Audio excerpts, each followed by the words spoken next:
You are experiencing the Knuckleheads of Liberty podcast. It is October 24th, 2024, and welcome to the Knuckleheads of Liberty, where we are bringing you the people and the organizations fighting for liberty around the country and in your region. And we have a special show today with the election coming up just around the corner. We have Ruth Weiss from the Election Integrity Project of California. She is a co-founder, vice president, and Southern Regional Coordinator there. And I know there's a lot of titles, but that's something. She wears a lot of hats. But before we get into the show, we're going to talk a lot about election integrity issues and ways that maybe you might be able to get involved in this as well. But before we do, let me introduce you to the rest of the panel. In our upper left-hand corner, we have the Leon, the word Brathwaite, last word in Liberty. He is a retired engineer in the state of California. In our upper right-hand corner, we have Ruth Weiss. She is our special guest today. And my name is Jason McPhee, and I'll be your host. So we always start off with a Liberty quote, and I thought this was kind of an appropriate quote, but it does bring up issues of accuracy and integrity because a lot of people misappropriate this quote. So this one says, democracy is two wolves and a lamb voting on what to have for lunch.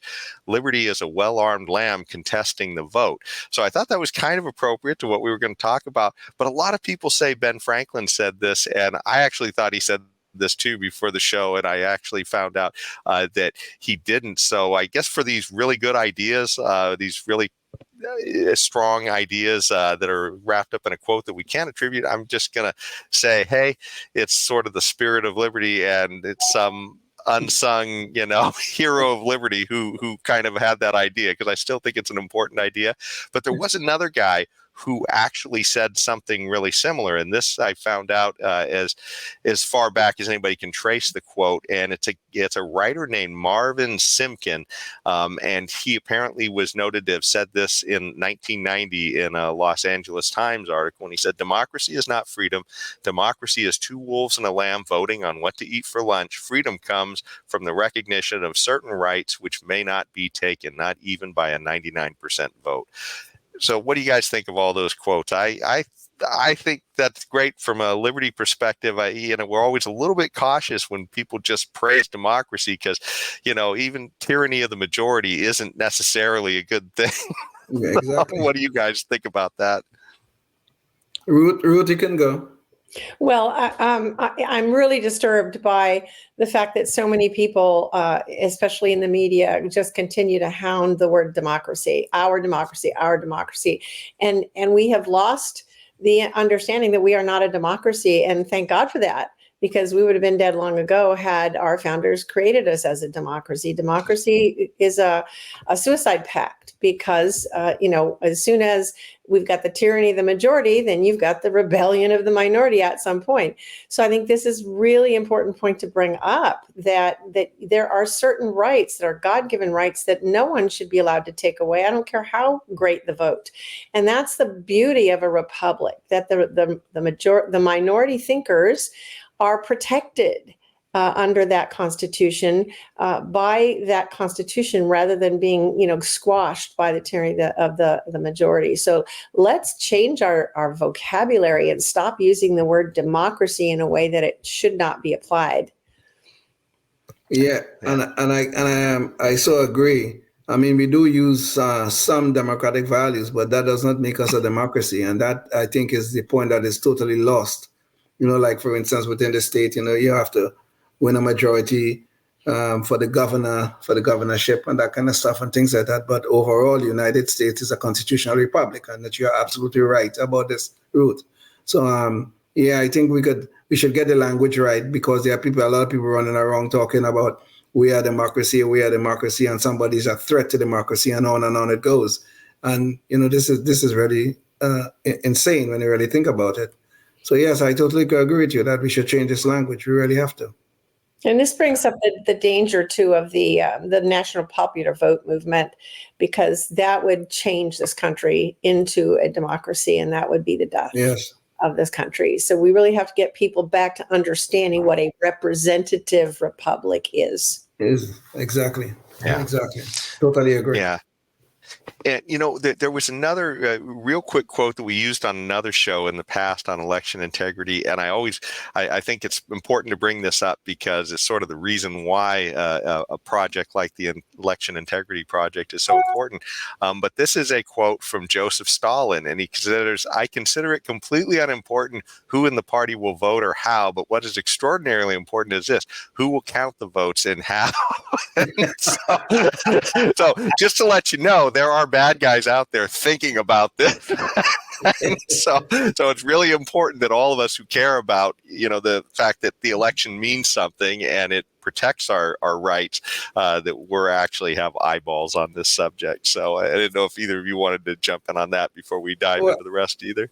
Well, I mean, Joseph Stalin. I would hate to say this, but he's right, because we see right here. I mean, I don't want to go us to relitigate the 2020 presidential elections.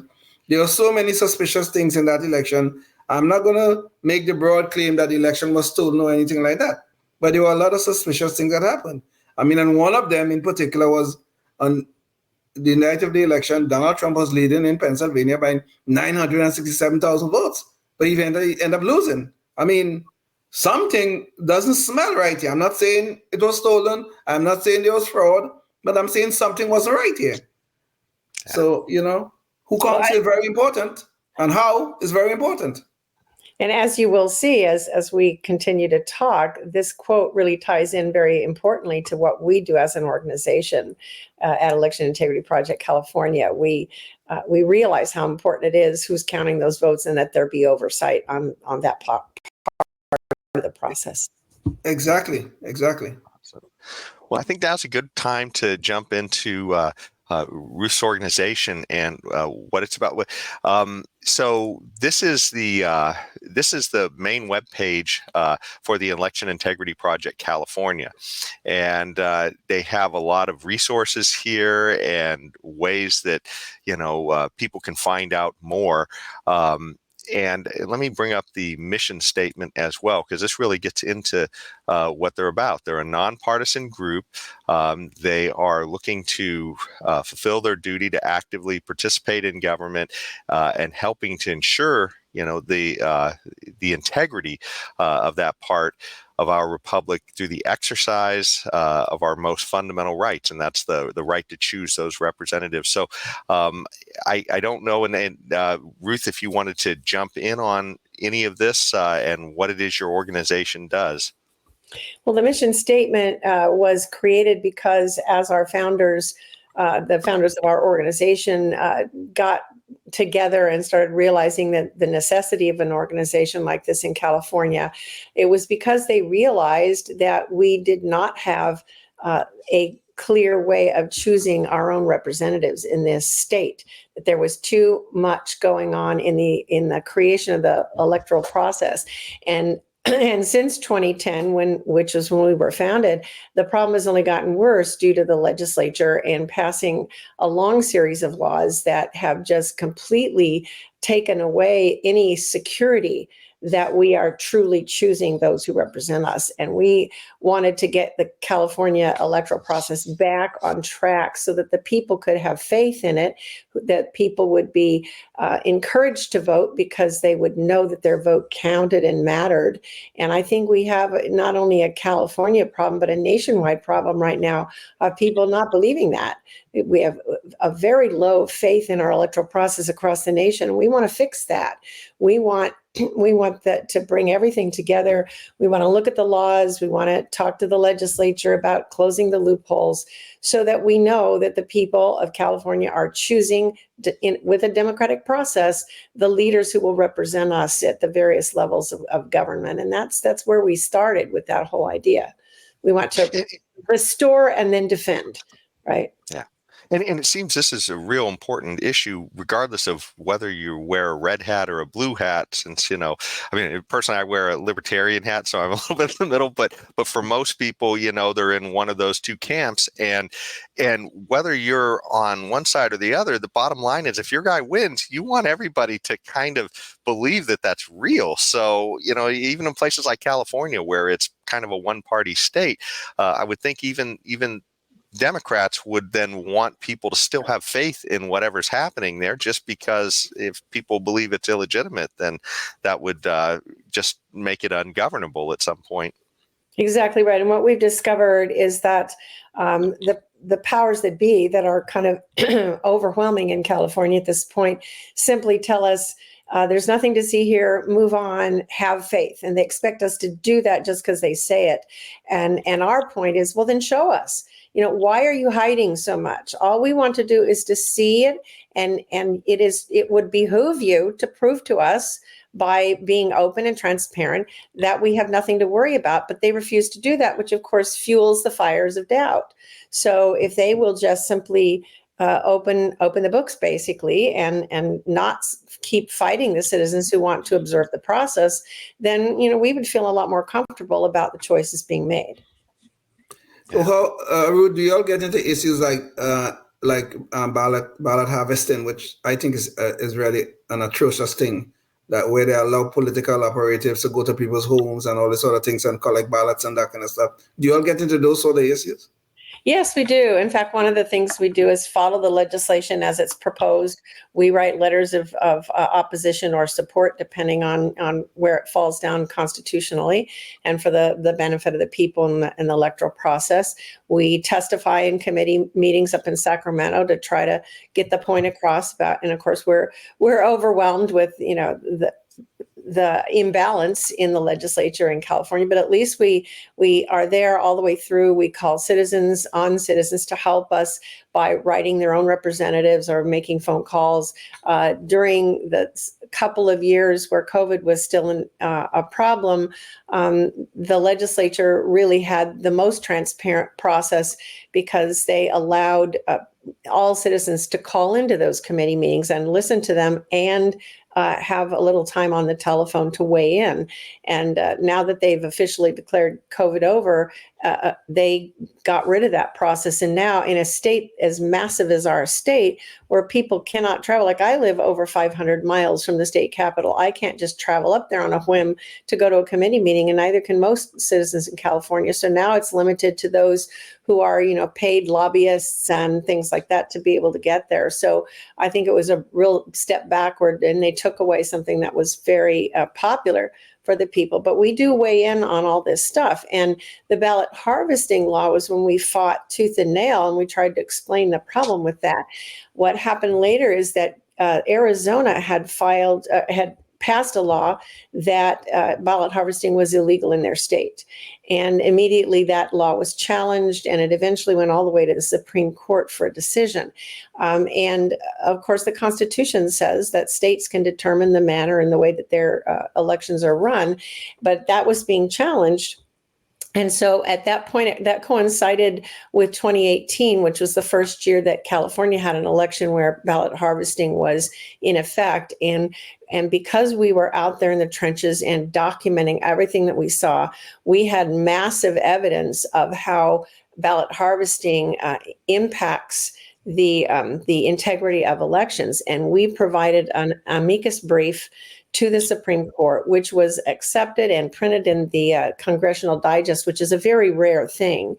And that decision came down in favor of Arizona 6-3 from the Supreme Court, with our documentation from 2018 being the primary reason where they could show the evidence that ballot harvesting is harmful to election integrity. So yes, we do get into all of that. That's quite interesting, though. If the Supreme Court ruled in favor of Arizona, why is ballot harvesting still permitted in California?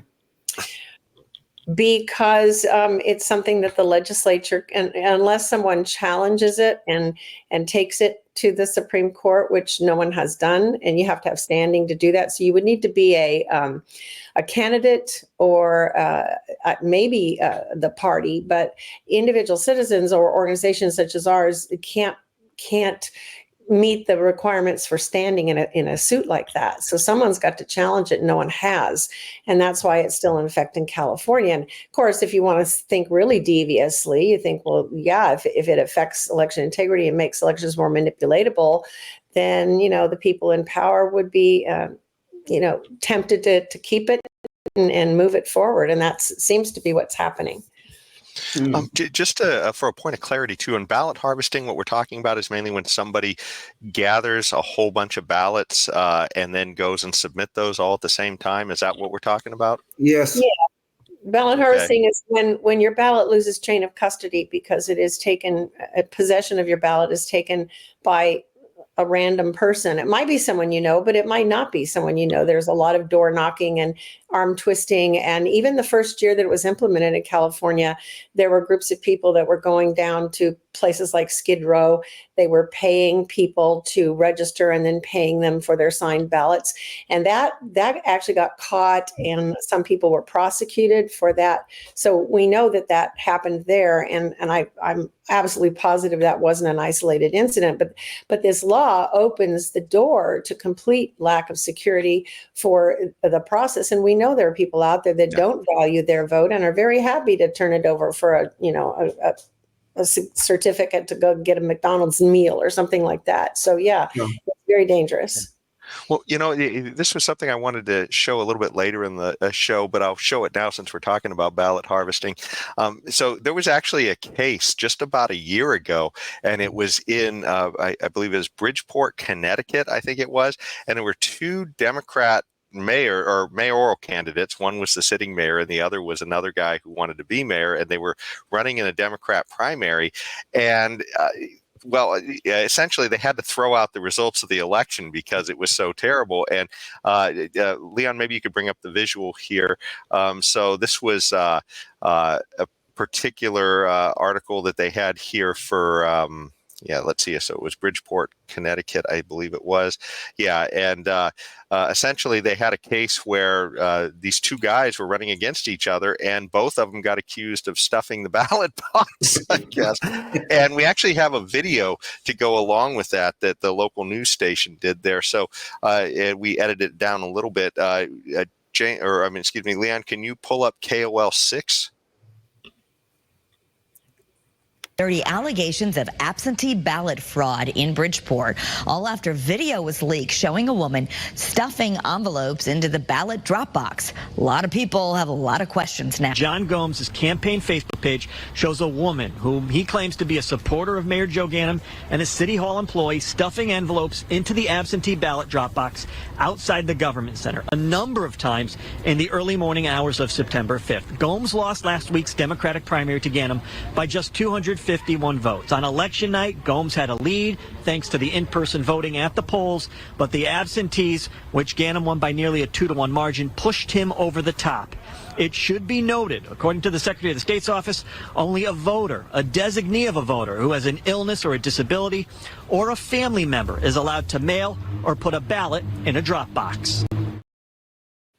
So that just shows you there's an example right there. And we finally have a follow-up to that as well after we showed that. But I guess the guy who was the incumbent finally won again. So big surprise, I guess. But it does kind of show that these issues are important. And here, this was within one party, two guys running in the same party. And, a difference of 250 votes was all it took. So anyways, I just didn't know if you guys had any thoughts on that particular story, but. Well, of course, Dinesh D'Souza's movie 2000 Mules highlighted that this happened all across the nation. And there are a lot of states, probably at least half, that completely outlaw by law any kind of ballot harvesting. And in a couple of states, it's even classified as a felony because these states recognize the damage that could occur when you take ballots that are out of the chain of custody. Recognize that in 2000 Mules, everything you saw in that movie is legal in the state of California. There's nothing there that anyone can challenge because we've allowed anyone to harvest as many ballots as they want to from anyone they want to, and dump them wherever they choose to dump them. Now there are rules about it, but there's no one determining whether anyone's following those rules, even to the point where the harvester is supposed to sign the outside of the envelope indicating who they are and what their relationship to the voter is. But then the law in the very next sentence says, but if they don't do that, it's okay, the ballot is still legal. So what's the point? It's really absolutely insane. Yeah. It sounds like, I mean, the way ballot harvesting is structured here in California is made, the law is implemented in a manner that protects incumbency. That's what it does. So that, we have, this is an overwhelming democratic state. So the incumbent will always have the advantage, and, they send the operatives out, they pick up the ballot, and they don't have to sign it, as you said, Ruth. And there we go. They will always have power as long as we allow this to continue. Well, it also protects where the money is, because the law also says you can pay people to ballot harvest, that there is no restriction on, giving salaries to people that are out ballot harvesting on your behalf, as long as you don't pay per ballot. You can pay per hour, per week. You can give just a regular stipend, however you want to do that. As long as you're not paying per ballot, it's legal to pay. So wherever that huge fund of money can be found, you're going to have more ballot harvesting under California law. And we know where that money is. Oh, okay, fair enough. It also sounds too like, a lot of the problem as well is that even if some of these things are violations of the law, that depending upon who's in power, it may not even get prosecuted. Like in that case of Bridgeport, Maine, they just said it was voting irregularities. We threw out the results and we did it again, but nobody went to jail or anything else, as far as I know, in that case.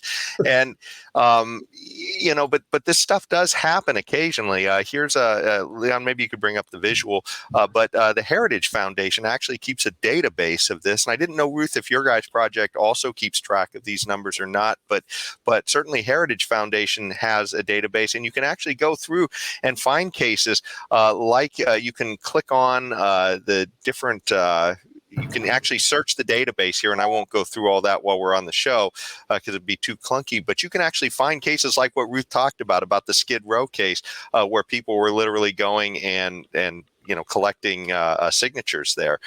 So this does occasionally get recorded, but does this database really understate that? Because that's kind of what I'm hearing is that a lot of times these things happen and nobody goes to jail, nobody gets prosecuted for it, it seems like. I think 99% of the time you realize that election manipulation and election fraud is a very narrow term, but in general, anything that would skew an election, this is very hard to find and harder to prosecute. We've had major cases here in my own town in San Diego that were just crystal clear. They made the front page of the paper. This woman had been, for the last 5 elections, voting the ballot of her deceased daughter. And that when that came to light, they just let it go. And so I went and met with the district attorney. I said, why are you not prosecuting this case? And she said, because I can't win it. And I said, what are you talking about? It's clear cut. And she said, no, because California law, the burden of proof has now been raised so high that all this woman would have to say is, well, I didn't know it was wrong. That's all she has to say in a court of law. She would then be exonerated. And that's the situation. You can't prosecute this because you can't convict it. So not only is it hard to find, when you do find it, they let it go for the reasons that we're talking about. So this database that is kept by Heritage is so understated in terms of the amount of fraud and manipulation that's actually happening out there. It's kind of, crazy, but they wanted to have these clear cut. The only thing on their database is things that have been prosecuted and decided and convicted. So even these numbers don't look particularly big, but that's why they're not particularly big. Yeah. And I used to thought ignorance of the law is no excuse for committing a crime. That's what I thought. Yes, apparently that have all changed now. Not in California. The fraud laws in California, not just for election fraud, but any kind of fraud in California, you basically can't prove it anymore because the bar is so high because of what the laws have become. Yeah. Wow. And just for people too who aren't getting this, I mean, I'm not going to go through videos or anything of that right now, but almost everybody who lives in California and some of these other big blue states definitely knows that, they've got laws on the books that just allow people to go in and essentially take $950 worth of stuff from a store, and there's almost no incentive for the store owner to even bother to report it because they're not going to be prosecuted. They're just allowed to, they're put right back out on the street if the police even show up, because $950 is considered I believe it's a misdemeanor, and there's just no resources to prosecute them. So and the person can steal multiple times, so as long as it's under $950 per incident, so it's just a green light. But I mean, it's a perfect example when they say crime is down. Well, if crime is down, why is my laundry detergent locked up with a cable and plexiglass in a store before I can buy it? The crime statistics are down because they've changed the definition of what's a crime. Yeah. And so the normal definition of what you and I and virtually every person living here would consider a crime, they have now decriminalized, and so they don't have to put it down as a statistic. Yeah.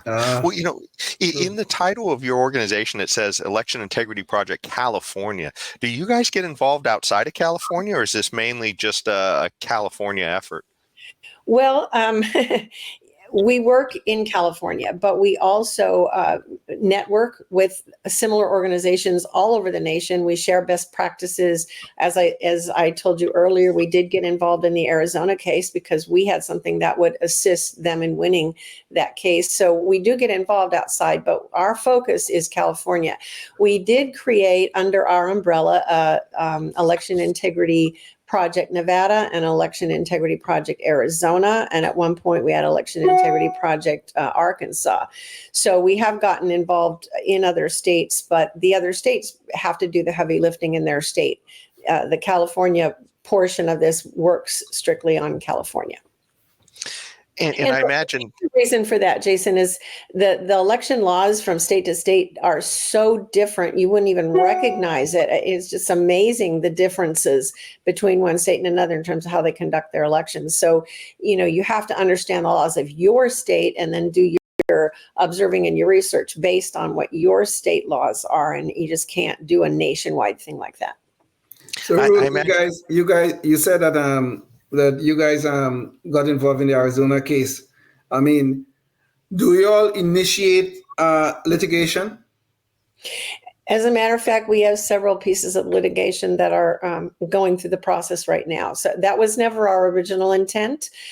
We are an educational and research organization. And by the way, we're all volunteer. No one has ever taken a penny for the work we do. So all of our donations go just simply to the work and to keep the organization flowing.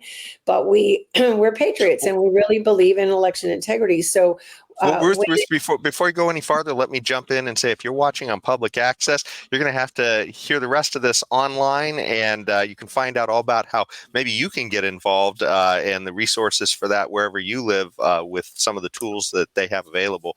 But anyway, so back to the show. Go on, Ruth. Sure. Well, when it became obvious that our work, when we started this work, we assumed that the public officials really wanted integrity. And we were their extra eyes and ears out there, pointing out to them with real clear documentation that, where the holes were. And so we brought it to their attention. We met with the Secretary of State, as a matter of fact, and we met with the local officials in every county to say, here's what's happening here. Here's the law. Here's what's happening. And to help them shore up their poll worker training, for example, to help them understand, where these things were happening. And in every case, the minute that we held them accountable to the law and said this isn't being followed, instead of stepping up and following the law, they changed the law to make it legal to do what they were doing. And so, we began to realize by 2016 that they didn't want to fix it. Nobody wanted to fix it. And so, and we had never gone public with any of our research or any of our documentation because we didn't want to be a kiss and tell sort of organization. We're not trying to create conflict. What we wanted to do is work with the authorities. And when it became obvious that they were not of that frame of mind, that's when we finally started publicizing our finding reports and letting the people know what was happening. And because no one else would take our lawsuits, we had them wrapped up in a bow, basically, for anybody to look at and say, here, just take it. All the evidence is here. No one would take it. And that's why we had to start filing the suits for ourselves. I see. So, Ruth, are you actually personally, are you a lawyer by any chance? No. In fact, none of us in the leadership are attorneys at all. We have to get outside attorneys. Our current attorney is the Alliance for Faith and Freedom. They are the ones that are carrying most of our lawsuits now, but none of us are attorneys. We are retired professionals in all kinds of fields, going from engineering to cybersecurity to I did my career in education. So it's just a group of people who are well educated and who know that we have issues with the election process in California, and we're trying to make a difference. Well, Ruth, this kind of brings up an interesting question. We always try and ask our guests this because it's not, I guess it can be an interesting story, but it's not always apparent how people sort of wake up to this stuff. And so what was it that sort of rang your Liberty bell on this? What caused you to wake up and get motivated to found this organization? Well, the original organization was Election Integrity Project, founded at the end of 2010, and it was not a 501c3 simply because the political environment at that time would not allow us to ever get that status, and then we would have been stultified. So our attorneys said, just file as an LLC or something and get going. So that's what we did. We never made a profit. We never intended to make a profit, but for a while we were a quote for-profit organization. And then in 2017, we added the California when we were able to get the 501c3 status. But early on in 2008, 2009, there were completely unconnected people who didn't know each other, who were concerned about what they saw in the direction of elections in California. And they said, we need to know more. And so they went out and they educated themselves on the election code and what things should look like. And then they actually got into the process in 2010. And they observed the polls and they observed all these places, and they were absolutely horrified at what they saw. And so they said, we got to do something. And they came together actually in Texas at an organization that was holding a symposium for people around the country who were working on election integrity. And they met each other there and said, let's form Election Integrity Project. And that's how it started. I was not one of those original founders of the original group. I came on board 2 months later as the Southern California director. So I've been with them almost from the beginning, but I was not an original founder. I am the co-founder of the second organization. Okay. Well, was it mainly, I guess, issues where things were, I guess, happening that you kind of just sort of noticed at the polls? Like maybe things were sort of just causing you to be disturbed that caused you to, I guess, your antennas to raise on all this stuff? Or was there any particular thing? Careless. Laws were not being followed. Voters. California doesn't have a voter ID law since 1998, but there was a law saying that each voter had to verbally identify himself by name and then by address, and those things had to be repeated back by the poll worker, which is a deterrent to someone just walking in and claiming to be somebody else by handing over a piece of paper, which is now what you have to do. We called their attention to the fact this law was not being followed at all. And many times voters were simply allowed to look at the roster and point to a name and say, that's me. Really? And so we just were pointing that out to them, that law was not being followed. So they changed the law to say, okay, you don't have to do that anymore. It's absolutely insane. We were seeing people voting out in the open, in tables, in groups, in the polls, where they were just sitting next to each other and talking things over, which could lead to intimidation, especially in certain neighborhoods. And so we said, no, you have an individual private vote, and the law specifically says that you have to vote alone in a booth or compartment. They were ignoring that law entirely. There were just so many laws that protect the voter that were being completely ignored. And it wasn't the fault of the poll workers, because they're only as good as their training. And so we started going to the various trainings where we were allowed to do that, and began to see where the training was.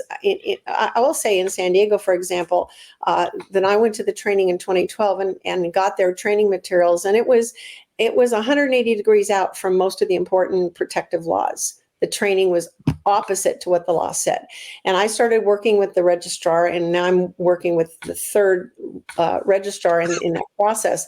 And they have been very cooperative. And now we can say, San Diego has the best training materials and the best training in the entire state because of our 14 years of working with them and saying, no, this doesn't comply with the law. This doesn't comply with the law. And every year we help them make tweets, we give them input, and they're very consistently working with us. And that's good to see. I cannot say that about some of the other counties in California where they want to keep us at an arm's distance, or actually a football field distance, and they're not following the law in terms of what Californians have the right to do in being involved in their own election process, as our mission statement says. So we're fighting. A couple of our lawsuits are just about that, about observers not being given the right to observe as the law allows them to do that. So yeah, it's a mixed bag, but that's what we saw, just complete and total ignoring of the laws that protect voters and protect the integrity of the vote. Yeah. But then Newsom just signed a law that banned voter ID throughout the state? He did. If you look at a lot of Supreme Court rulings that have happened over a long period of time, I think you could make the case that that's an unconstitutional law, because the Supreme Court has verified multiple times the constitutionality of a voter ID law. And so the fact that he's saying we can't have it in the state of California would be unconstitutional. And the reason he signed that law is that the city of Huntington Beach decided that for their municipal elections, where there were no, statewide or federal offices in play, they wanted a voter ID law just for their own municipality, and they should have the autonomous right to do that. And that's how we fought that law, but they passed it anyway because they just didn't want, any of these counties or cities or states getting uppity. And they wanted total control. Yeah. This is what is just mind-boggling. Something like voter ID, if you're even going to have any chance of having integrity in election, you would think there's the proof of one person, one vote has to be there. Yeah.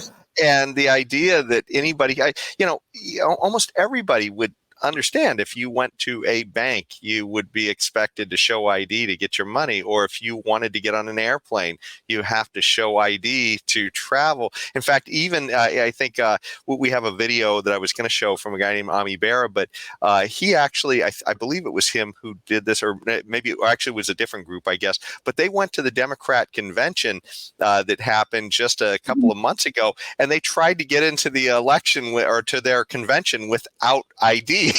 And just say, hey, I'm here to see the election. Said, sorry, we got to have ID. So, it's just absolutely astounding.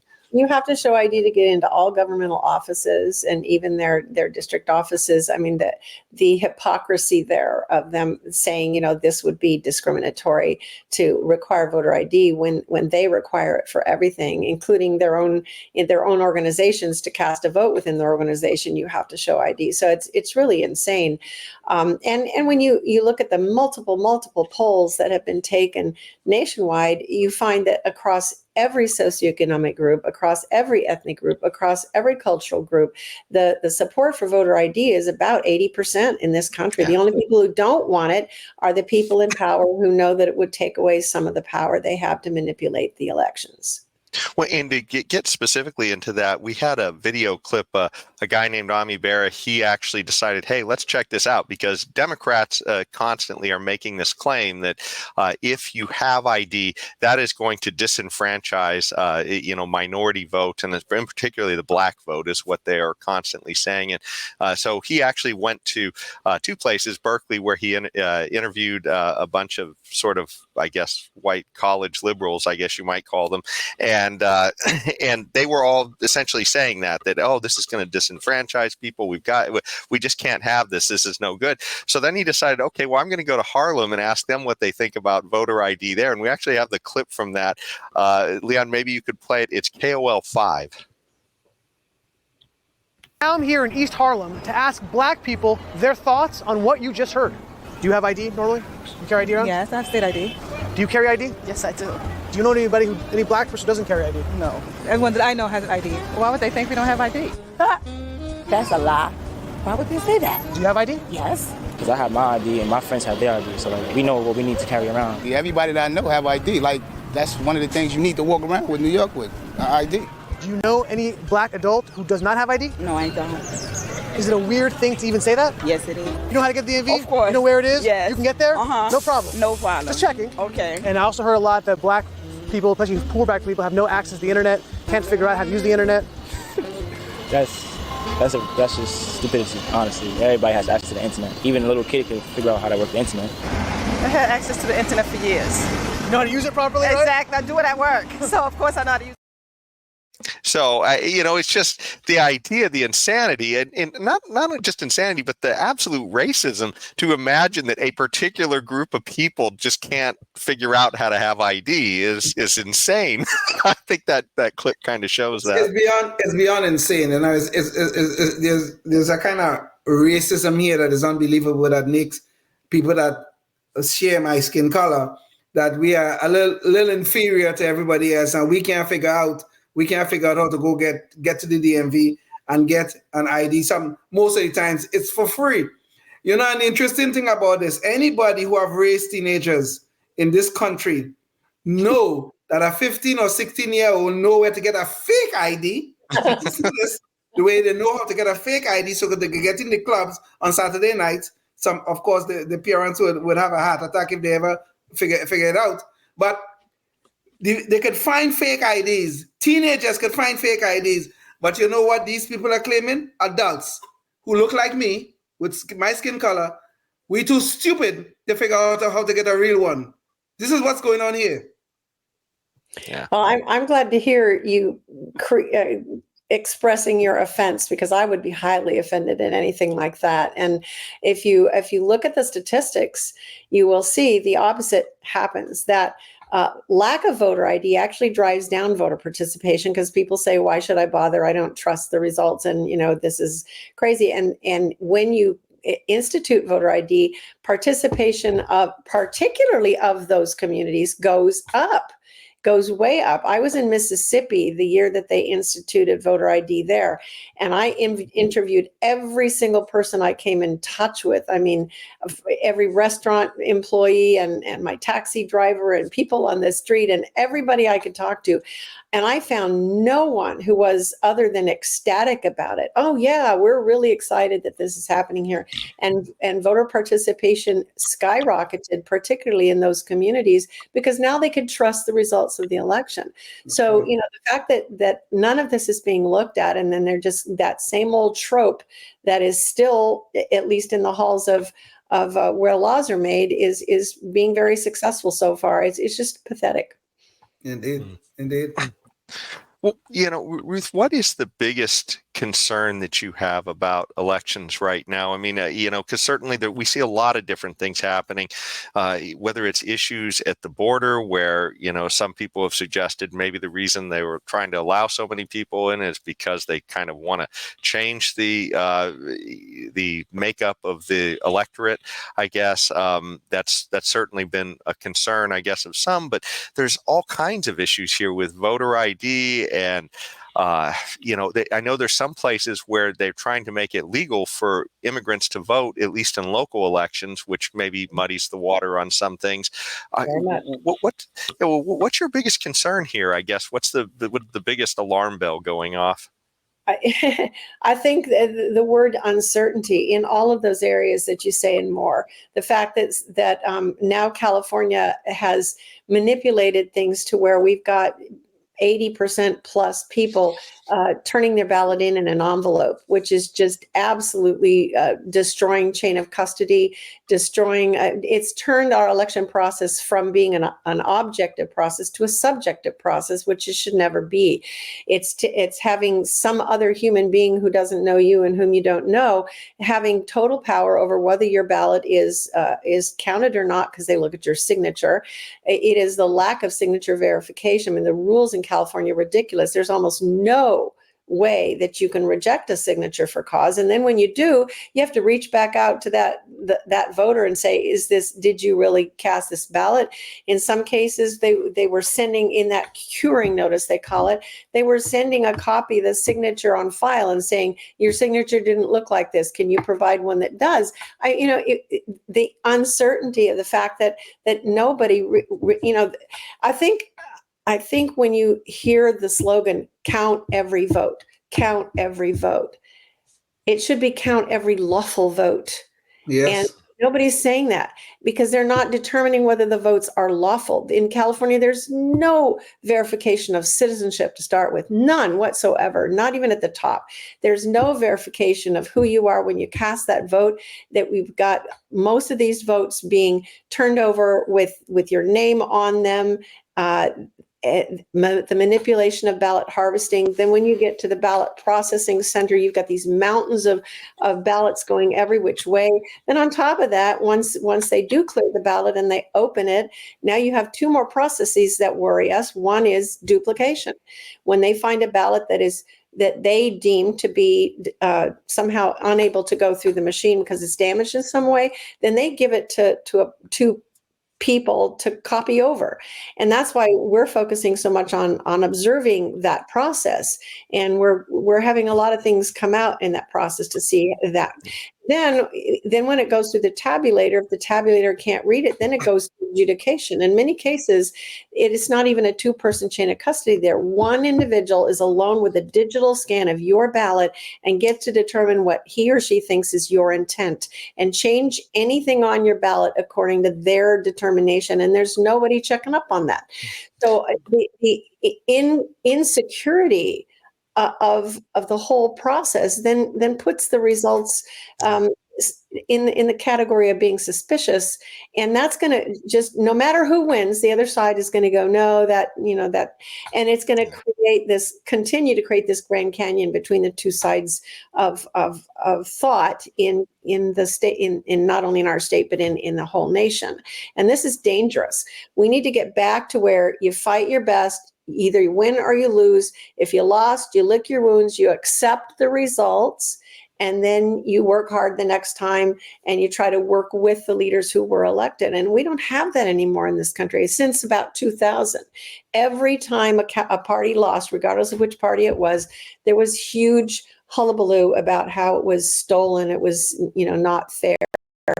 And there are many people out there today who still have never ceded their election. Hillary Clinton hasn't. Stacey Abrams hasn't. Al Gore hasn't. They have never admitted, I lost. And that creates the conflict that doesn't allow us to come together as Americans. Well, it does sound too like some of this uncertainty that you were talking about as well, of having these people make determinations. It sounds like hanging chads on steroids. If people remember the hanging chad stuff from the Al Gore, George Bush election, and did they mean to punch that through or not? But, one of the biggest things that I think is just crazy scientism, I guess, in all of this is the idea that somehow by just signing an envelope that anybody can actually make determinations on this. I mean, it boggles the mind that there's people out there who really think there's going to be experts looking at these two signatures and being able to tell a difference. I mean, I know that my signature doesn't look the same from signing to signing, so it seems nuts that exactly. This is. And Jason, they take that into account, which is why they pass almost everything. Oh, he was tired that day, or oh, he was in a hurry. And there's really no legitimacy to the signature verification. It's frightening. And I didn't even mention the insecurity of the machines. No one's proven to anybody that those machines are secure. They just say it, and then they sue you if you say they're not.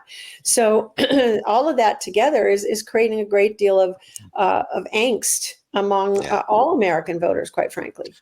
Well, there's another little thing about these mail-in ballots. And if I can tell a personal story quickly here, in 2020, we moved from one house to another.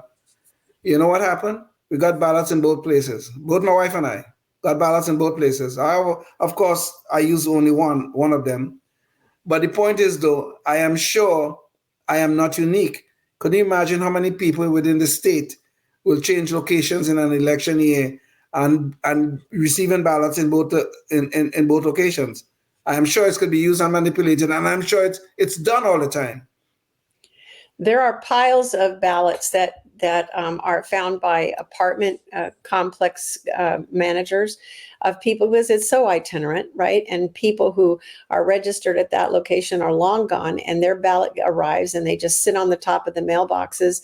Anyone could scoop those up. Anyone could vote those, and the likelihood of their being accepted is quite high, at least in California, Yes. because we have no voter ID, because we have very bad signature verification. That's one of the reasons that we really ask citizens to get out there and observe. Not only if you're trained by us, but we have an educational organization for you on our website that shows you what to look for, how to observe. We give you a hotline to back that up. And we need people's eyes on it, because the minute that you start looking at— Ruth, real quick, Leon, can you bring up the visual real quick so that we can show these things? So right now I have the Vote Safe and the EPIC, or excuse me, the Election Integrity Project California hotline. So first of all, you can find these links. Here's the hotline. Here is the Citizen Observation Education Program and the Vote Safe. So which one of those were you referring to first, Ruth? Well, the Vote Safe articles are short, bite-sized articles about how our election process works here in California, and what you as an observer can look for, and how to know when things are not going according to what would be lawful and safe for voters. They include information about ballot processing as well. And so you can go down to your registrar's office. You can observe what's going on there. You can look at signature verification, duplication. You're supposed to be allowed to be close enough to see and hear. You're allowed to ask questions. So when you see a duplication error, you can flag down that supervisor and say, could you please take a look at that ballot that was just duplicated? I believe there was an error there. You have that right, and they have the obligation to answer you and to respond to you with that. And all of those legal rights that you have to do that in California are listed in these little bite-sized articles. And so armed with the information in these articles, you can be a really effective citizen observer. We need eyes and ears out there to stop error and intentionality in our election process. So, and then we give you a hotline, as you pointed out, the hotline button. We give you a hotline for your own county, so that you will call someone within your county who knows how your county processes work and who has a direct connection to the county elections office to resolve any issues that you might bring forward. So we encourage not only our own trained observers, which we do have people out there, but we don't have an army, and we would like individual citizens who care about election integrity to get out there and join us in that by using our educational stuff in order to go out there and know what you're doing. If you're going to go out and observe and you're not educated, you haven't any idea what you're looking for or what to do when you see it, then not only are you not effective, you're actually in the way. So please don't go out there just randomly, but educate yourself by reading a few of our articles, and then get out there and be helpful. Mm-hmm. And as far as reading the articles, do you guys have I guess training sessions or anything else like that people can connect with you guys for? Well, we do, and in most election years, we do recruit new observers, and we have an extensive training for observers. This year, we have only done refresher trainings for those who are veteran observers with us, because we were stretched too thin in trying to cover 3 or 4 lawsuits and all the work that took. So that's why we instituted this citizen observer program, so that without having to go to our official training, you could still be of great assistance and make a difference. Okay. Well, we're getting close to an hour here, and I was wondering, how much time do you have, Ruth? Do you have just about 5 or 10 minutes, or do you have about 15 or 20 minutes? Because I had one. Well, I did have the 2020 stuff, if you have time for it, that I wanted to bring up. But okay, I can stay on a little bit longer, sure. Okay. So one of the things I guess I wanted to show was some of the issues that came up around the 2020 elections, and just to kind of get some of your thoughts on some of this, because these are certainly issues that, as you're saying, with training and other things like that, that observers can get out there and get involved. Well, we saw some kind of crazy things, that happened with observers during the 2020 elections. And in this particular case, this was an article from CNN that essentially is trying to, I guess, push back on I guess, people who were sort of on the Trump side of things, saying that there was election issues. But here we have this case, I think it was in Pennsylvania, where you had election observers, and they were trying to watch the vote counting, and the people in the election center were actually putting up obstructions to keep them from actually seeing. And this is CNN saying, hey, this is, there's nothing to see here. Why are people complaining about this? I mean, what are your thoughts on this particular issue? Because this is, to me, seems like a clear intent to keep people from, I guess, watching the process.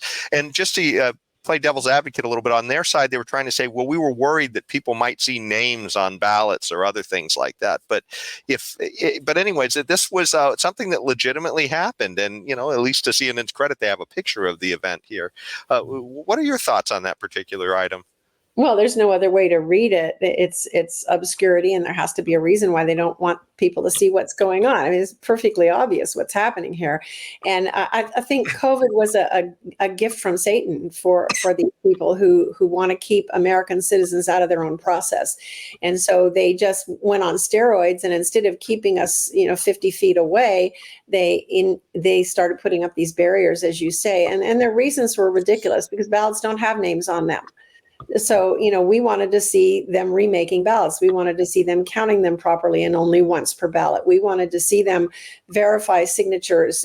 There isn't anything that you can see that would jeopardize anybody, and yet they want to keep us away. And even now, in a lot of counties in California, we don't have the right to get close enough, was what the law clearly says we have the right to do, which is the basis of one or two of our lawsuits. As I said before, we have a lot of states, Arizona being one of them, don't even allow citizen observation. California is unique, and one of the things California got right, one of the very few, is that our election law allows observers, any citizen. You don't have to be connected to a party. You don't have to apply. You don't have to get permission, because you get to walk in anywhere where any part of the election process is happening, and you are supposed to be allowed to be close enough to see and hear without being in the way, and to observe the process. We're not watchers. Watchers are, just kind of looking from a distance, but observers have a purpose. We have a duty to it's kind of quality control, and that's what they're trying to keep away. And this became really on steroids in 2020, and they used COVID as an excuse. Mm-hmm. But there's nothing in the law that says you have the right to be close enough to see and hear and observe, unless isn't even in the law. We had a right to be there. And I will simply say, counties like mine in San Diego, I have to give a shout out to them, because they made it possible for us to continue our observation with no obstruction. They simply put up plexiglass barriers, and we could stand as close as we normally would, but there was plexiglass there to protect people health-wise, and we went on about our business in our county. Whereas other counties started putting 50-foot barriers and little teeny tiny squares at the other end of the room and saying you have to stand here. Some of them said you can't go in at all, completely breaking the law. And our county proved that it could be done. And other counties just didn't have the will. And they just said, "Oh, good, we get to get rid of these, mosquitoes here." And so we're still fighting back from that in a lot of those counties where they don't want to reinstitute the privileges that our law gives us.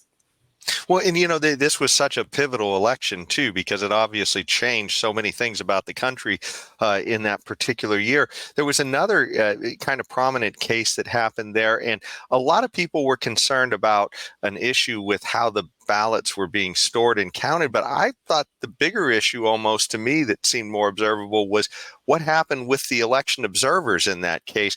And that happened, Leon, maybe you could bring up the visual here that there was a story out of Georgia. In fact, it's the Fulton County case, I believe, where they had the issue of the ballots going under the table in a box and then coming back out from under the table. But there was a much bigger issue, it seemed to me, there, which was what happened with the election observers. And they had this issue where they claimed a water pipe or something, some kind of a water problem happened. And then they essentially told everybody the counting was over, but then the observers left, and then they immediately started counting again. And we actually have a video excerpt from that 60 Minutes did, where they were trying to talk mainly about the concern of this one case of ballots that was going in and out from under a table.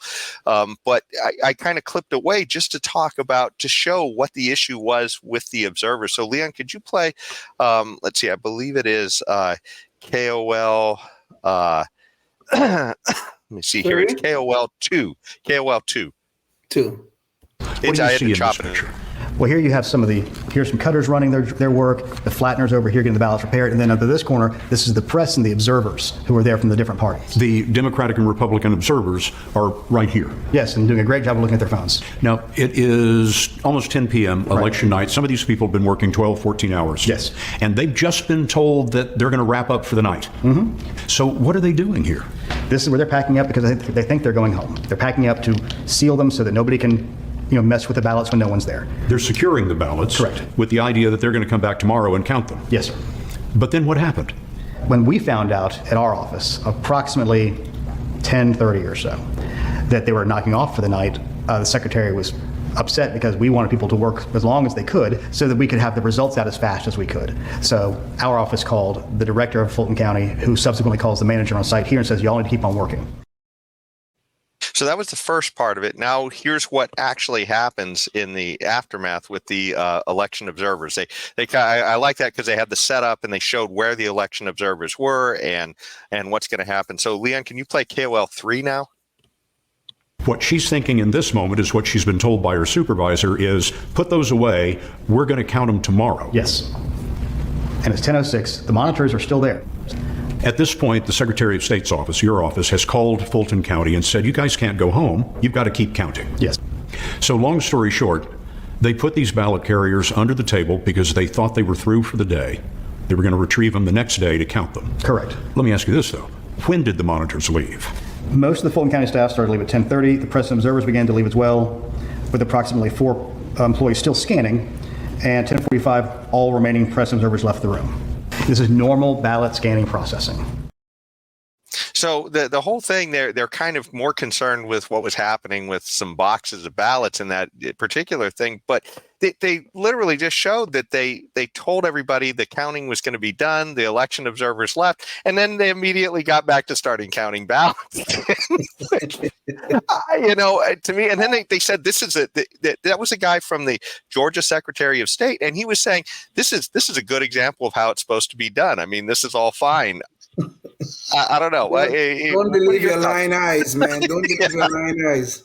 Well, we've had that situation in California in various counties where by California law, the registrar has to tell the public 48 hours in advance when they're going to be doing certain electoral processes, and so that we can be prepared to go in and observe what we want to observe. Most of the registrars still don't make that something that they do, and so that's one of the things that we're working on. But we've had counties do exactly what you just showed. Okay, we're quitting for the night. They sent the observers home. They turned out the lights, and then 2 hours later, they all came back in. And so the observers came back the next morning at 8 o'clock and they were told, oh, we finished it up in the middle of the night. So, I mean, it was clear obstruction. It was clear deception. It was intentional. And it's happened more than once in several counties in California. So anything they can do, and why?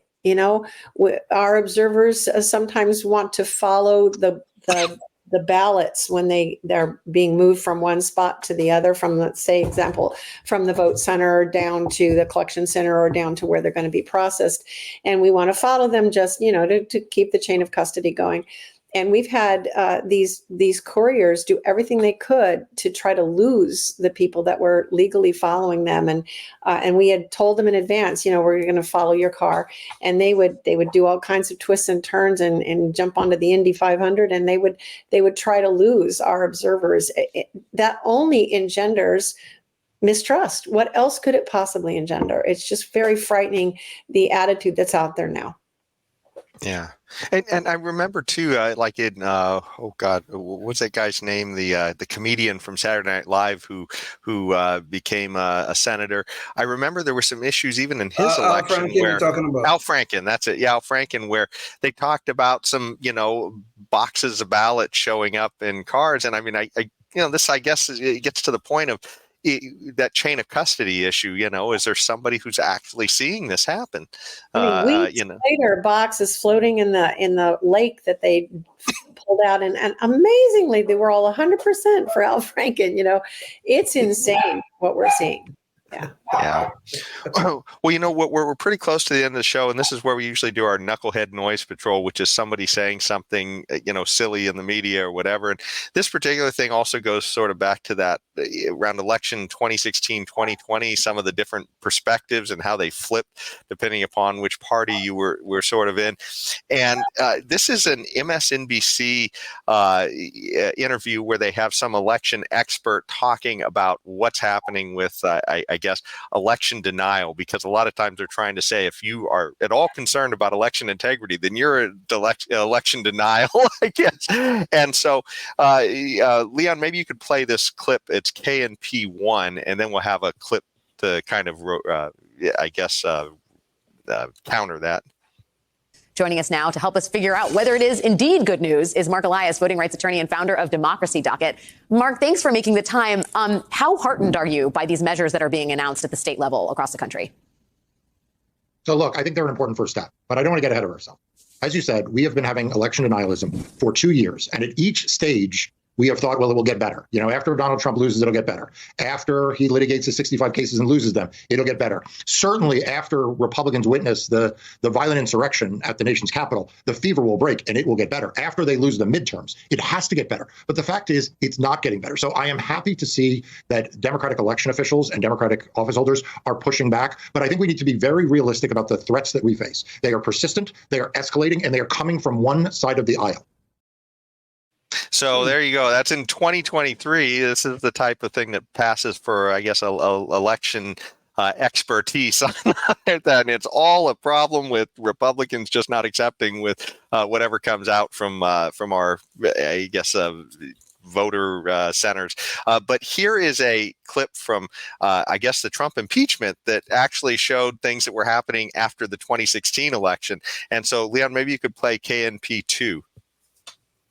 And somehow, when Democratic candidates publicly decry an election as stolen or illegitimate, it's never a big lie.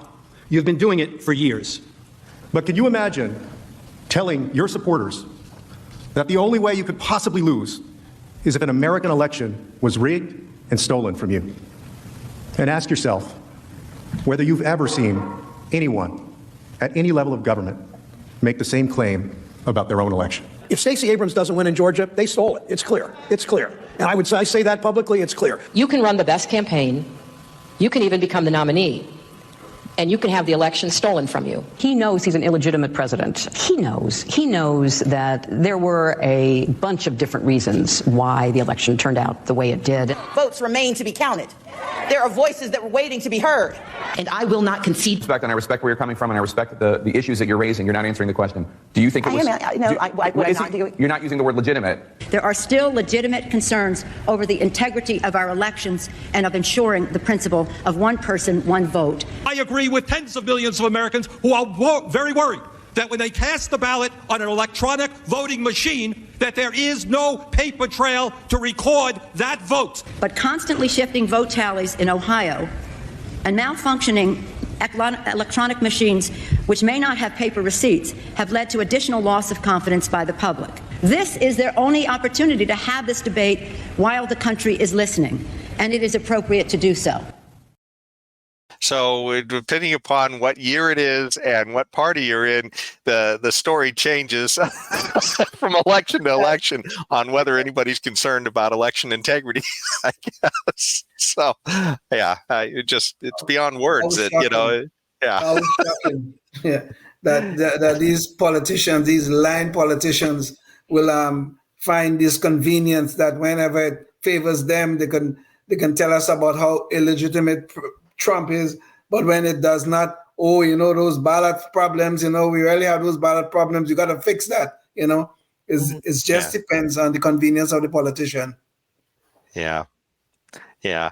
Well, Ruth, I didn't know, too, if you had any thoughts just on that one thing, the big push to say that you're an election denier if you're concerned with election integrity. I mean, that seems to be the push nowadays. Is there any concern on your part with this narrative that's been pushed out there?